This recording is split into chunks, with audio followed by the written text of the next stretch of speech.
Nous sommes en guerre.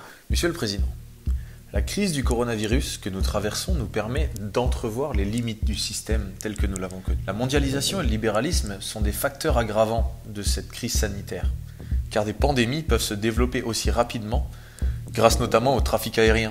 Et des pénuries de masques peuvent apparaître lorsque des usines de masques, bretonnes par exemple, sont délocalisées en Tunisie par le grand jeu de la concurrence libre et non faussée.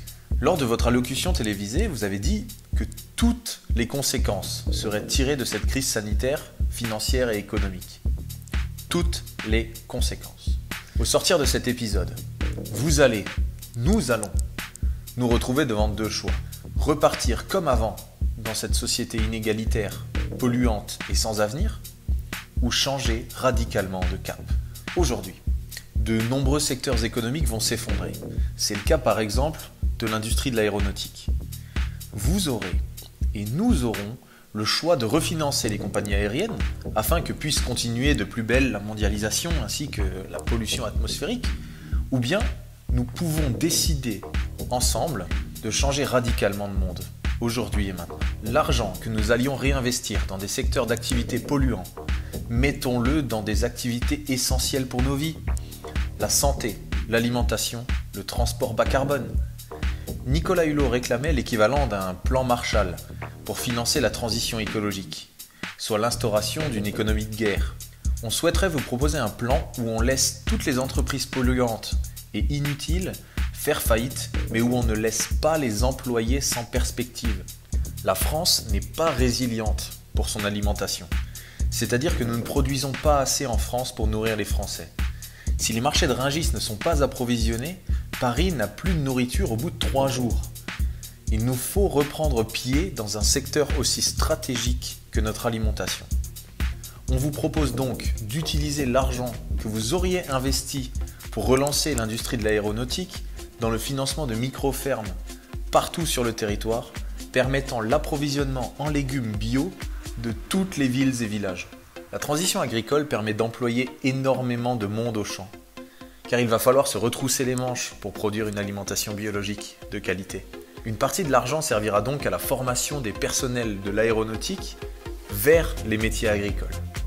L'association Ferme d'Avenir a réussi l'installation d'une ferme permaculturelle sur un ancien aérodrome, prouvant que c'est possible. Il serait sans doute possible de garder certains avions pour les transports long courriers indispensables, mais on a aussi quelque chose à vous proposer de nettement moins polluant et de beaucoup plus poétique, le transport à la voile. Imaginez un Lorient-Rio de Janeiro à la voile sur un fameux 3-mâts fin comme un oiseau. La marine à la voile ne demande qu'à développer le transport de marchandises ou de personnes, mais encore faudrait-il développer des modèles économiques où on favorise les faibles émissions de CO2. Avec des investissements massifs dans le secteur, avec la construction d'une flotte de navires à voile, il est possible d'effectuer cette transition et de transformer les emplois des usines Airbus à Toulouse en construction de coques de navires par exemple. Nous allons devoir apprendre à vivre dans un monde bas carbone, à baisser nos consommations de pétrole et de ressources non renouvelables. Pour s'y préparer au mieux, nous allons nécessiter énormément de monde pour travailler dans l'isolation des logements et dans le remplacement des méthodes de chauffage vétustes.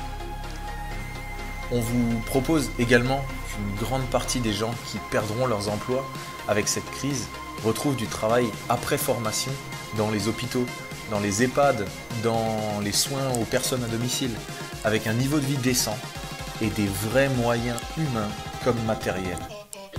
Mais malgré ces mesures, énormément de personnes vont se retrouver sans emploi au sortir de cette crise.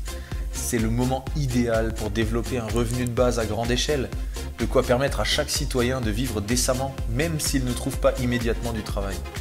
Des initiatives telles que la June permettent une monnaie avec revenu de base intégré. C'est le moment idéal pour développer une monnaie nationale, complémentaire à l'euro, et dans laquelle chaque Français pourrait avoir un revenu de base permettant une vie décente. Vous l'aurez compris, vous êtes devant deux choix. L'un est dans la continuation du statu quo, n'engage aucune audace, aucune forme de changement profond, aucun leadership transformateur. Le plan que nous vous proposons, en revanche, permettrait une transition écologique planifiée, ne laissant personne sur le bord de la route et transformant durablement notre monde pour le mieux et le durable, faisant de la France et des Français des pionniers du Nouveau Monde. Les accords de la COP21 étaient considérés comme perdus par la majorité des experts du climat, car cela impliquait une baisse des émissions de 4% par an, donc globalement une baisse du PIB de 4% par an. Cette crise du coronavirus et la récession qui va lui succéder vont faire perdre, selon les estimations, entre 10 et 20% du PIB mondial. C'est une catastrophe économique certes, mais c'est aussi le rattrapage de notre retard sur les accords de la COP21. Ce virus et notre réaction nous laissent une chance de sauver le climat. Je vous propose quelque chose. Si cette vidéo dépasse les 5 millions de vues, je pense que nous pourrons considérer que les Français l'auront suffisamment partagée pour signifier qu'ils souhaitent effectuer cette transition écologique, préférant renflouer les campagnes et leurs assiettes de légumes bio plutôt que les banques. Alors, si on passe ces 5 millions de vues, on discute sérieusement de ce plan ensemble ?